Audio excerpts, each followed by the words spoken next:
عليه وسلم. الفاتحة. أعوذ بالله من الشيطان الرجيم. بسم الله الرحمن الرحيم. الحمد لله رب العالمين الرحمن الرحيم مالك يوم الدين إياك نعبد وإياك نستعين اهدنا الصراط المستقيم صراط الذين أنعمت عليهم غير المغضوب عليهم ولا الضالين آمين.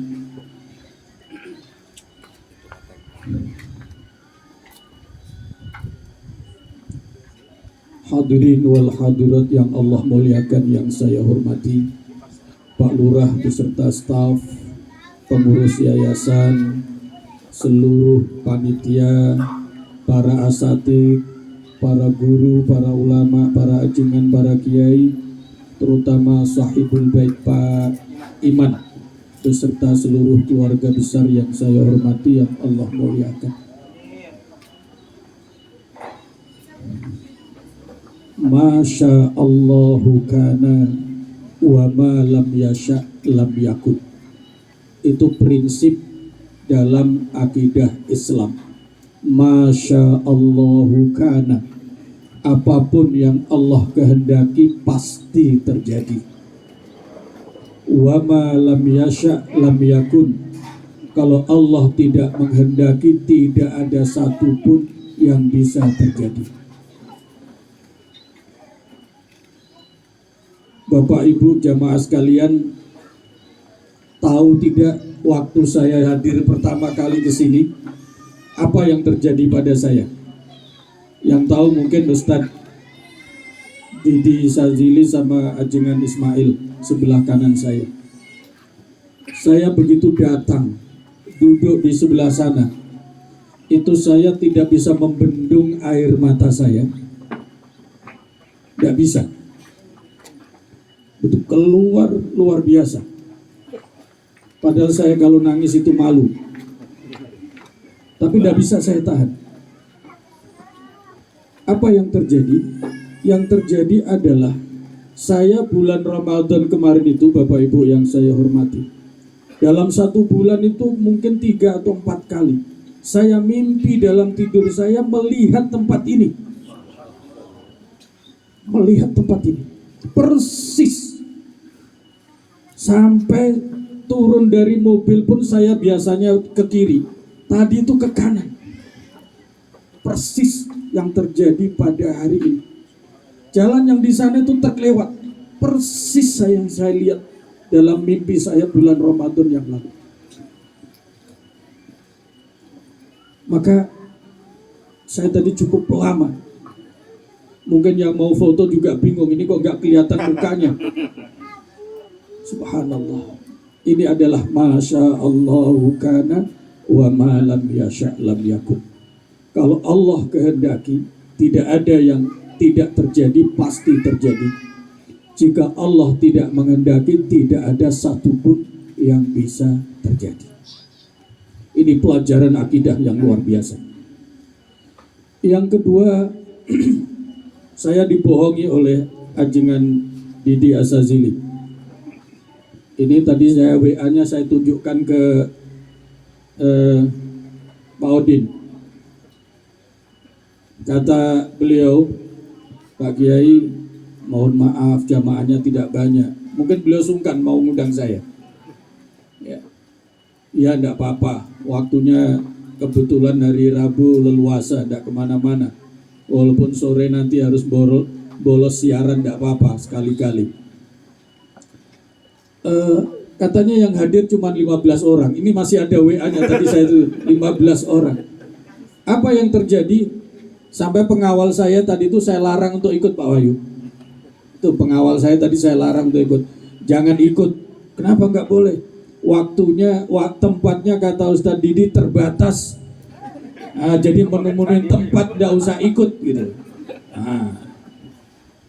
Ribut. Ikut enggak, saya tinggal. Ya, alhamdulillah. Begitu sampai sini, subhanallah. Ini adalah tempat yang saya mimpi 3-4 malam waktu Ramadan lalu. diperlihatkan oleh Allah Subhanahu wa Ta'ala. Pak Iman, insya Allah ini sangat berkah. Alhamdulillah, alhamdulillah. Ternyata yang hadir ini kayaknya logika ayat masuk ini. Man jaa bil hasanati falahu asyru amsaliyah. Ceritanya 15 orang 10 kali lipat jadi berapa? 150. Coba hitung, ada 150 lebih gitu. Alhamdulillah wa syukurulillah. Yang lebih syukur lagi adalah acara ini adalah Maulid Nabi Muhammad Sallallahu Alaihi Wasallam. Loh, punya lurah baru namanya Pak Mahmud. Pak Mahmud ya. Coba M-nya sama.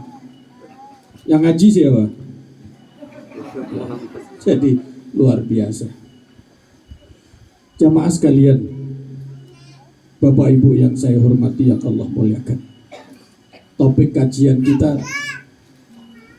Bapak Ibu tidak usah lihat foto, tidak usah. Itu entah nemu dari mana itu Pak. Saya tidak merasa diminta, saya tidak berasa ngasih karena saya itu yang paling pelit kalau diminta foto. Ya, saya paling pelit kalau diminta foto, apalagi diminta duit. Baik. Temanya adalah menjadi generasi Qur'ani. Bapak Ibu catat, kalau ingin menjadi generasi Qur'ani, maka penuhi kewajiban setiap muslim beriman terhadap Al-Quran ada 5M. Ini catat baik-baik. Kalau ingin menjadi generasi Qur'ani, maka penuhilah kewajiban kita 5M terhadap Al-Quran. M yang pertama, mengimani Al-Quran. Itu mutlak, tidak bisa ditawar-tawar. Ya. Kalau ingin menjadi generasi Qur'ani, maka penuhi kewajiban kita terhadap Al-Quran 5M. M yang pertama adalah mengimani Al-Quran. Apa yang harus diimani? Banyak hal. Tapi setidak-tidaknya yang pertama, kuatkan iman kita, jangan sampai goyah bahwa Al-Quran itu adalah wahyu suci Allah Subhanahu wa Ta'ala. Ya. Berkaitan dengan peringatan Maulid Nabi Muhammad Sallallahu Alaihi Wasallam, satu-satunya mukjizat yang abadi ila yaumil qiyamah, bahkan sampai di surga, itu adalah Al-Quran. Makanya M yang pertama, kewajiban setiap muslim terhadap Al-Quran adalah mengimani Al-Quran. M yang mengimani Al-Quran yang kedua, di samping wahyu suci Allah, seorang muslim beriman dan berilmu wajib mengimani bahwa Al-Quran adalah satu-satunya petunjuk hidup yang terbaik. Nah, ini nanti mulai syahrul Ramadan alladzi unzila fihil Quran hudan linnas. Maksudnya Allah menurunkan Al-Quran adalah untuk hidayah seluruh manusia tanpa kecuali. Hanya saja tidak semua orang mau menjadikan Al-Quran sebagai hidayah. Oleh karena itu kemudian terbatas. Hanya orang-orang yang beriman saja yang mau menjadikan Al-Quran sebagai hidayah. Oleh karena itu kemudian menjadi hudan lil muttaqin. Nah, itu luar biasa itu. Saya sampai tadi waktu ajingan Didi Sazili memberikan sambutan. Ya. Kok nggak disebut ya? Kapan malam hari liwetan sambil makan di daun begitu? Padahal kalau itu diadakan saya pasti nimbrung insya Allah. Ini tempat ini kan luar biasa ya. Bisa ngaji sampai subuh itu. lewatnya berkali-kali. Al-Quran adalah petunjuk terbaik untuk semua manusia. Hanya saja karena tidak semua manusia itu mau mengimani Al-Quran, maka yang mampu menjadikan petunjuk hanya orang-orang beriman. Dan itulah kemudian yang akan menjadi orang bertakwa hanya orang beriman.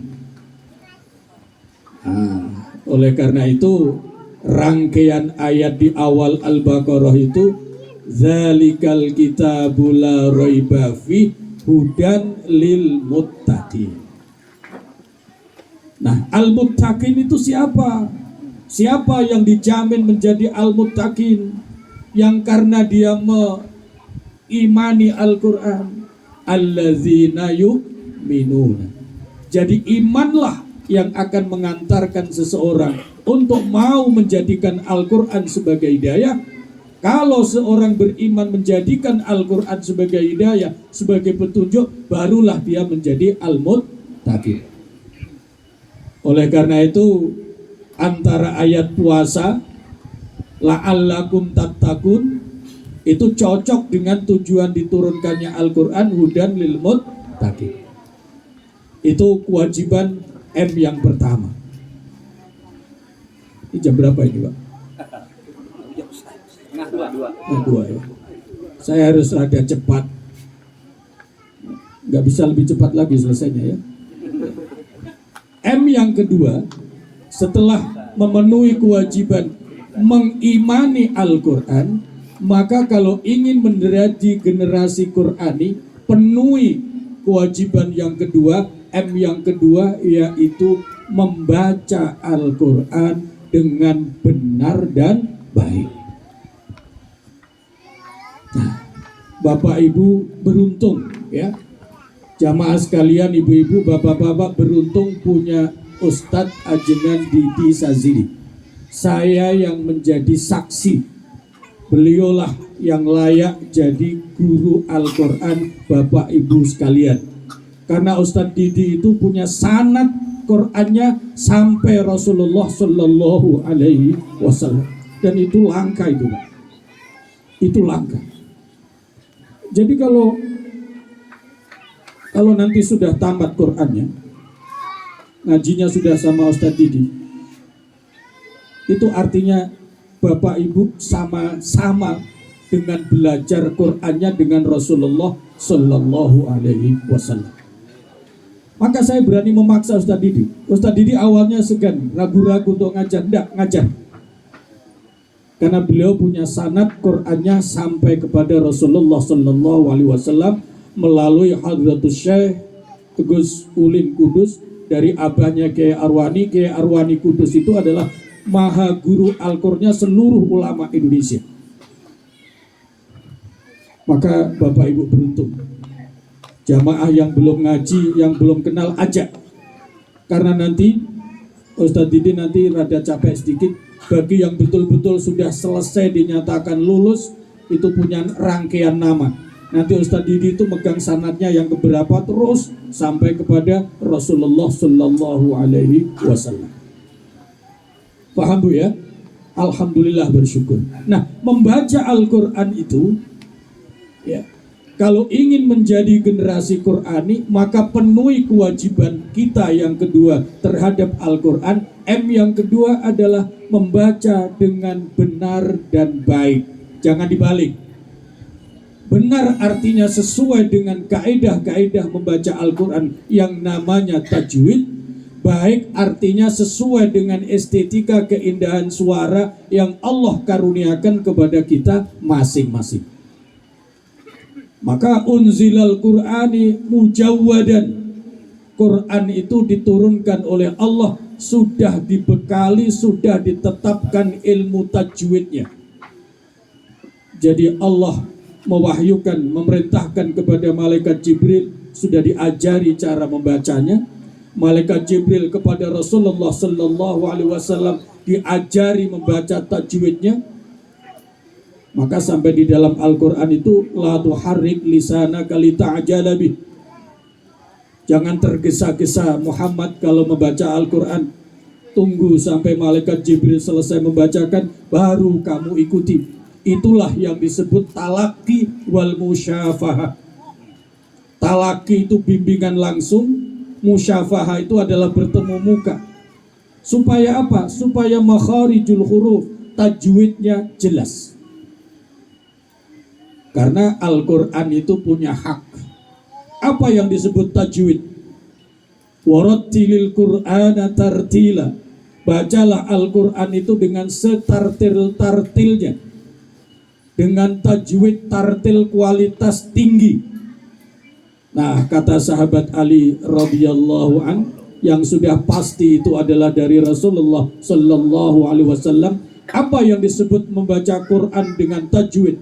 I'ta'u kulladzi harfin haqqahu, memberikan hak-hak huruf sesuai dengan hak yang dimiliki. Kalau Al-Quran itu tidak dibaca sesuai dengan hak yang dimiliki, maka wal Qur'anu yal'anuhu, justru Al-Quran itu akan melaknat orang yang membaca manakala bacaannya tidak tepat mujawwadan sesuai dengan kaidah-kaidah tajwid. Nah, untuk bisa membaca Al-Quran dengan kaidah tajwid yang benar, perlu talaki wal musyafahah. Oleh karena itu berhadapan dengan guru secara langsung. Itulah yang dilaksanakan oleh Ustadz Didi.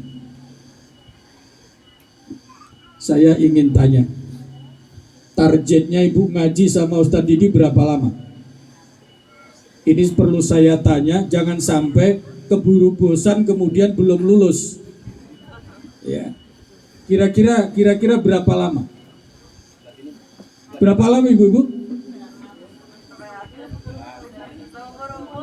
Rasulullah Sallallahu Alaihi Wasallam, perhatikan, itu belajar Al-Quran dan menghafal Al-Quran selama 23 tahun.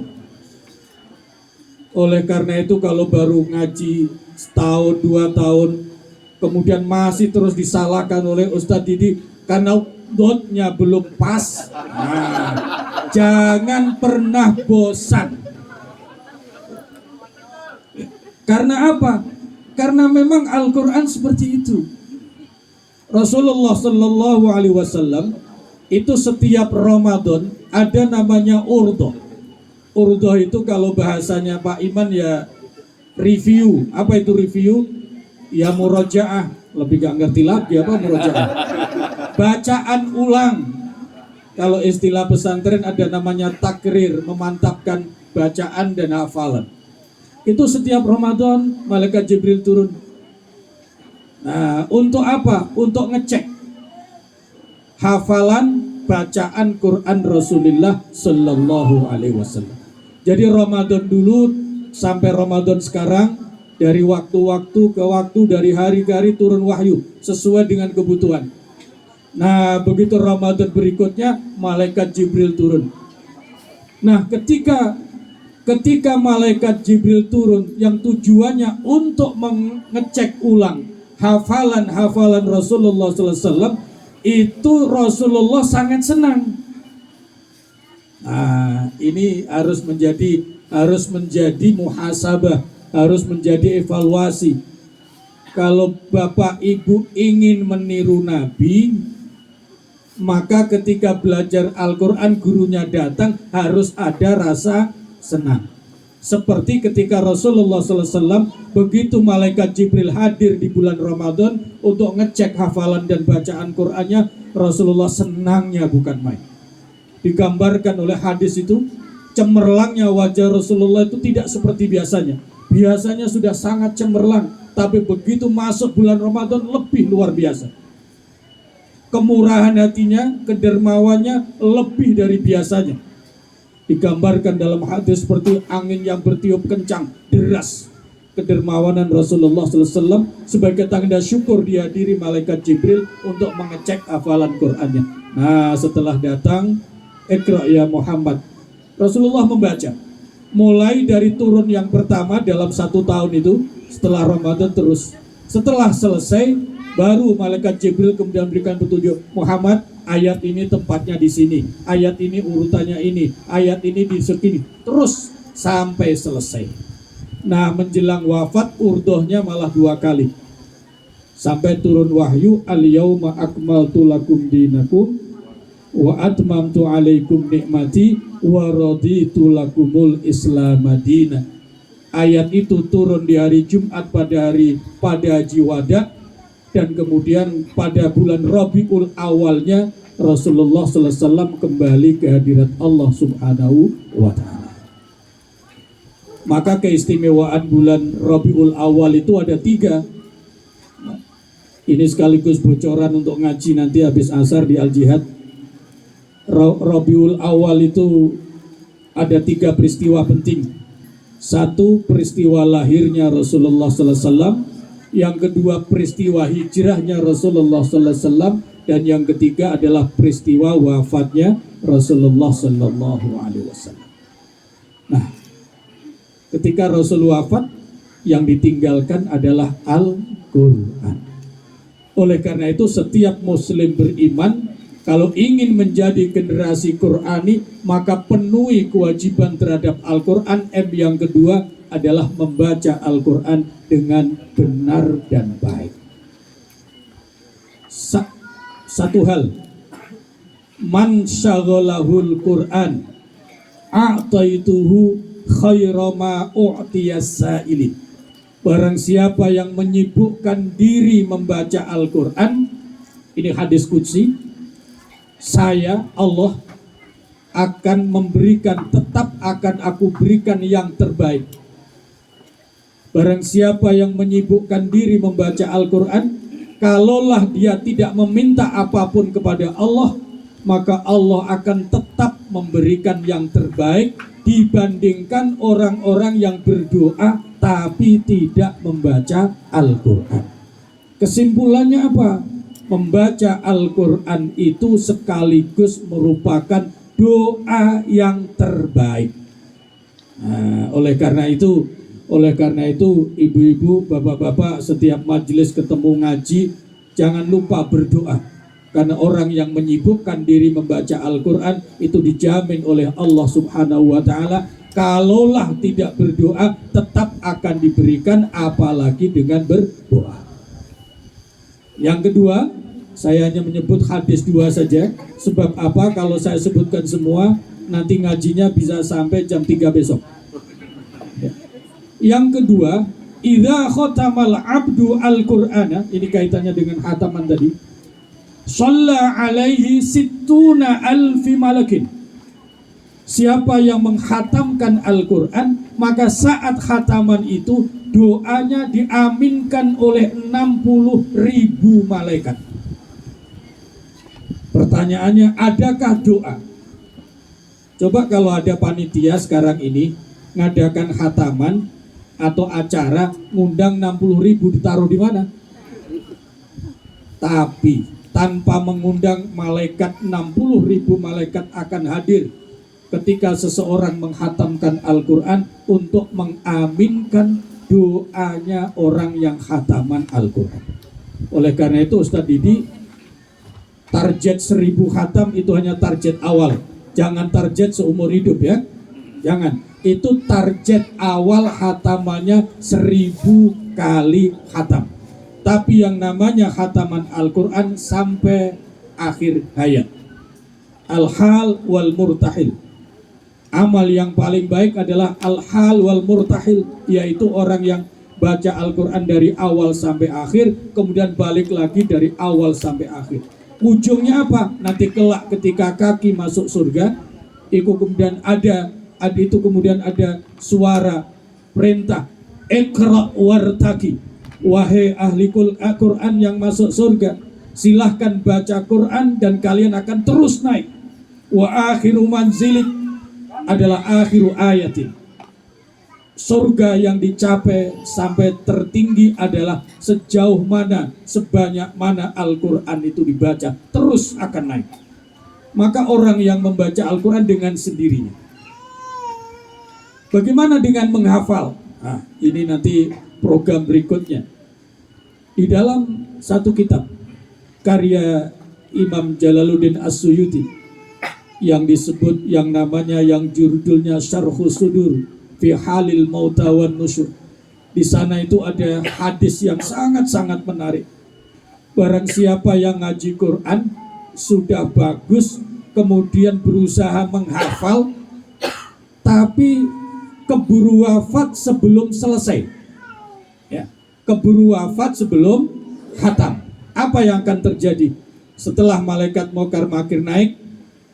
Artinya selesai ditanya man rabbuka dan lain-lain, maka ada malaikat yang hadir akan mengajarkan Al-Quran kepada orang yang tadi belum selesai hafalannya selama ada di alam barzakh. Dan nanti ketika yaumal qiyamah, yaumal hisab, dia sudah termasuk menghadap Allah sebagai orang yang hafizul Quran. Nah, oleh karena itu tahap awal silakan baca Quran, pelajari tajwidnya, kalau bisa teruskan untuk sampai berusaha menghafal Al-Quran. Luar biasa Al-Quran itu. M yang berapa tadi? Saya kira sudah keempat. Yang ketiga, M yang ketiga, karena Al-Quran itu adalah hudan lil muttaqin.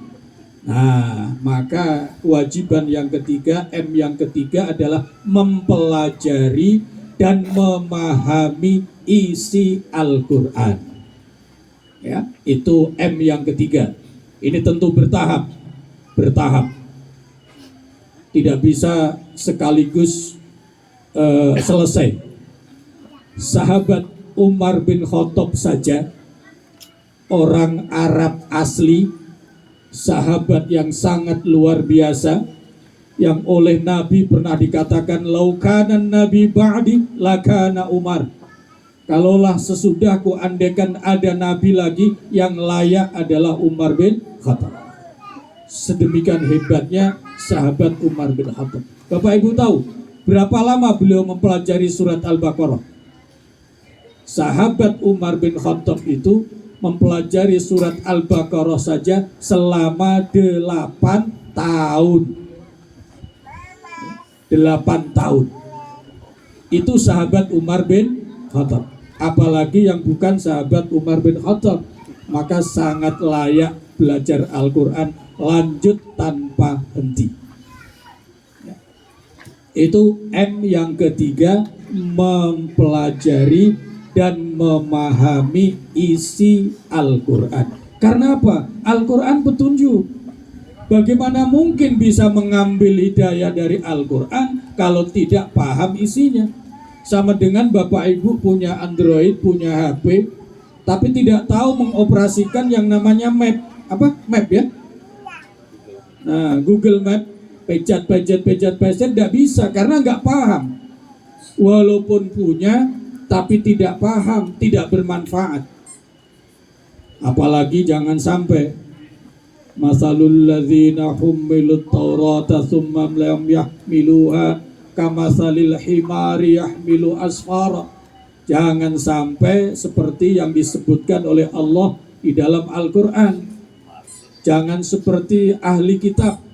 Mereka itu punya kitab tapi tidak taat, tidak mengikuti kitabnya, tidak dipelajari, sampai diibaratkan kamasalil himari yahmilu asfara, laksana himar yang membawa kitab. Ibu-ibu tahu himar? Keledai. Keledai itu punya keistimewaan, dia kuat, ya, kuat menanggung beban, tapi bodohnya nggak ketulungan. Salah satu cirinya keledai himar itu, di samping nggak bisa baca kitab, itu kalau berjalan, itu kalau belum mentok, itu nggak mau belok. Maka jangan coba-coba di depannya keledai. Sudah pasti ditendang baru mau belok. Ini memberikan gambaran orang itu kelihatan bodohnya kalau sadarnya sudah terlanjur kepentok baru sadar. Nah, itu kelihatan itu. Itu salah satu cirinya himar atau keledai. Makanya Al-Quran suaranya juga jelek. Inna angkarol aswad la sautul hamir. Suara keledai itu sangat jelek. Makanya saya nggak mau bercontoh. Suaranya sangat jelek. Yang ketiga, maaf ini rada jorok, tapi itu memang disebutkan di dalam berbagai referen. Kalau buang angin, Masya Allah, terjadi buang angin di Wanayasa sampai Bandung itu bau. Itu adalah ciri keledai. Tapi ini tidak usah ditiru ya. Kalau ada kawan buang anginnya nggak enak, oh dasar keledai, jangan ya, jangan dikatain. Itu himar. Nah, supaya tidak terjadi begitu, maka M yang ketiga wajib dipenuhi, yaitu mempelajari dan memahami Al-Quran. Karena dengan dengan mempelajari dan memahami Al-Quran, barulah betul-betul Al-Quran itu dijadikan sebagai hidayah. Nah, caranya berbagai macam. Misalnya cara yang gampang. Untuk mengenal manusia itu siapapun dia hanya ada 3. Itu hebatnya Al-Quran, sistematika Al-Quran itu. Perhatikan Fatihahnya sebagai muqaddimah, dan itu artinya dijelaskan oleh ribuan ayat sampai surat An-Nas. Nah, penjelasan Al-Quran itu tentang manusia hanya 3. 1 sampai 5 orang beriman, surat Al-Baqarah itu. 6 dan 7 orang kafir. Nah, seperti iman tapi ternyata kafir, kelihatannya kafir tapi nggak mau dibilang kafir tapi tidak beriman, artinya orang munafik. Itu mulai ayat 8 sampai ayat 20 surat Al-Baqarah. Hanya 3 itu. Nah, nanti ayat-ayat berikutnya itu tidak lepas dari 3 kelompok. Kalau tidak masuk kelompok iman, manusia itu ya masuk kafir, na'udzubillah. Kalau tidak seperti itu akan jadi munafik. Nah, munafik ini yang bahaya. Kalau kafir jelas. Munafik ini yang bahaya. Kalau dia bertobat akan menjadi sama dengan orang beriman. Tapi kalau dia tidak bertobat, nasibnya lebih jelek dibandingkan orang kafir. Innal munafiqina fid darkil asfali minannar. Yang dikatakan fid darkil asfali minannar bukan orang kafir, ternyata orang munafik. Karena orang munafik itu merepotkan dalam kehidupan. Dipercaya, sepertinya bisa dipercaya, ternyata enggak. Nah, itu bahayanya. Nah, ini salah satu cara mempelajari Al-Quran. Nanti lihat ayat-ayatnya, pasti tidak lepas dari 3 kelompok. Itu sebabnya kenapa Allah menjadikan surat Al-Baqarah itu diawali menjelaskan orang beriman, orang kafir, lalu orang munafik. Seluruh ayat sampai An-Nas hanya berbicara 3 itu. Kalau tidak masuk beriman, ya masuk kafir. Kalau tidak masuk kafir, pasti menjadi munafik. Nah, apalagi kalau 5 ayat pertama surat Al-Baqarah itu, Masya Allah, itu menarik sekali. Hudan lil muttaqin. Siapa yang bisa bertakwa, syaratnya harus iman. Ya. Harus iman. Orang yang imannya mampu melahirkan takwa, itulah yang disebut mendapatkan hidayah. Ulaika ala hudan. Dan orang yang dapat hidayah lantaran imannya mampu menjadikan dia orang bertakwa, itulah al-muflihun, orang-orang yang beruntung kehidupannya. Nah, nanti orang munafik kebalikannya. Orang munafik kebalikan dari orang-orang beriman.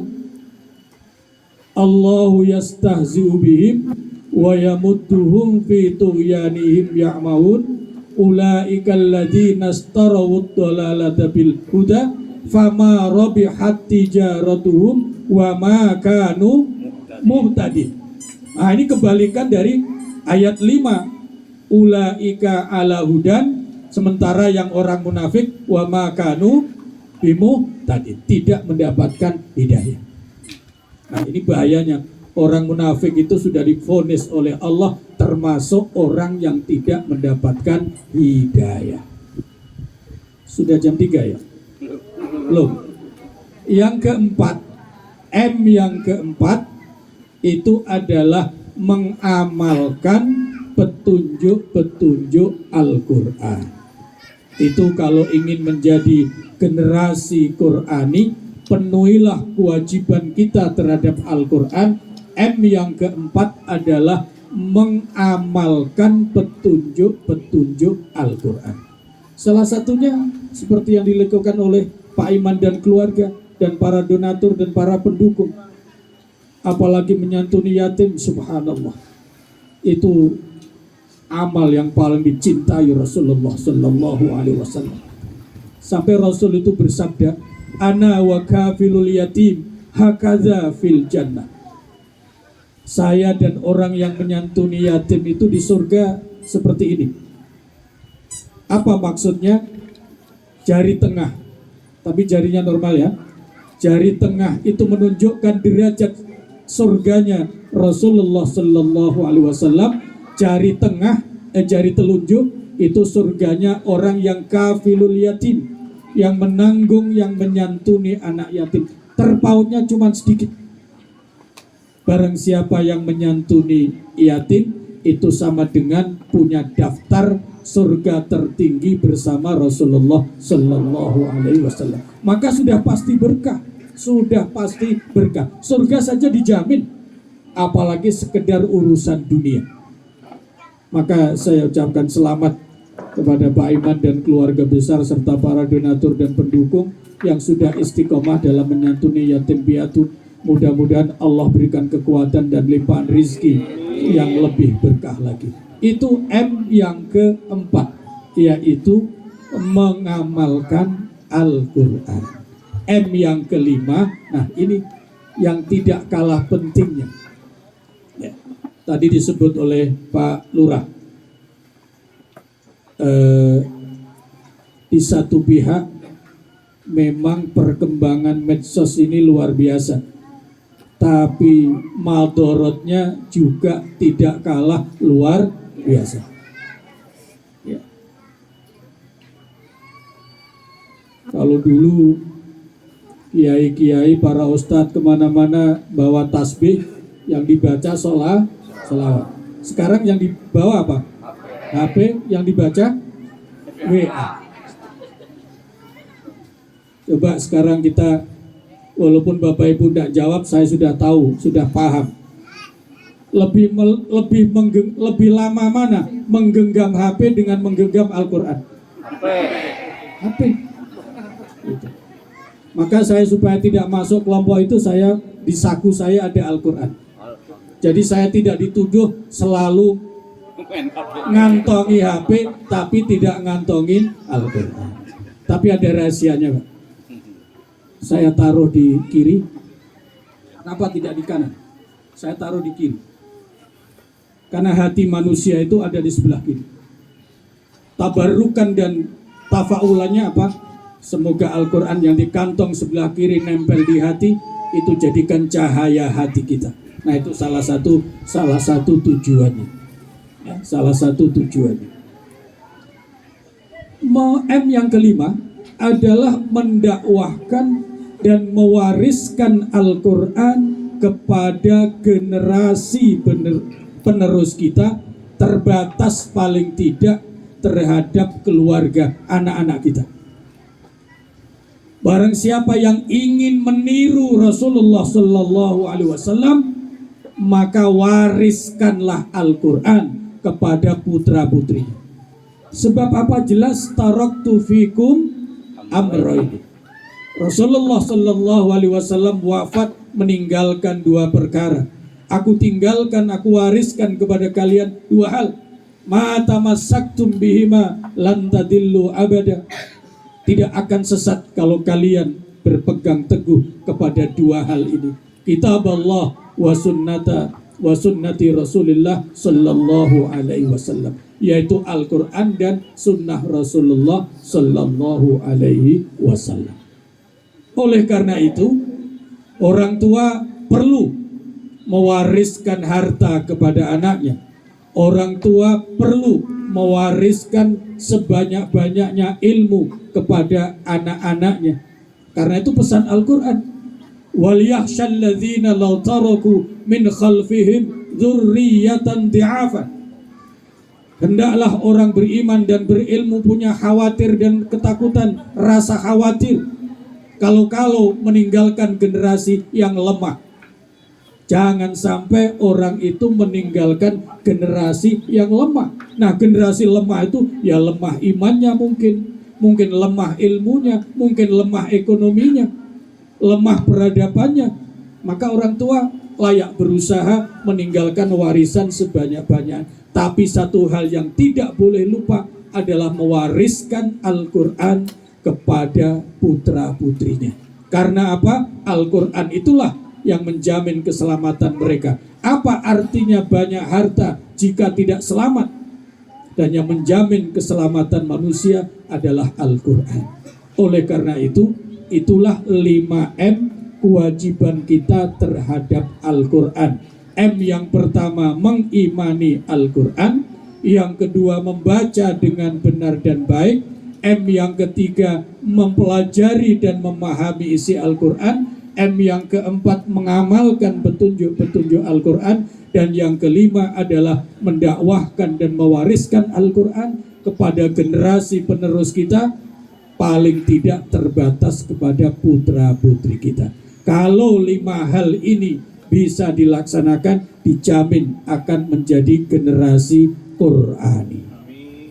Sudah hampir jam 5, saya kira itu saja pengajian kita pada siang hari ini. Terima kasih saya diberikan kesempatan hadir beserta Bapak Ibu sekalian. Mudah-mudahan kehadiran kita ini sekaligus sebagai saksi mahabbah kecintaan kita kepada Rasulullah sallallahu alaihi wasallam. Hadanallahu wa iyyakum ajma'in. Wassalamualaikum warahmatullahi wabarakatuh.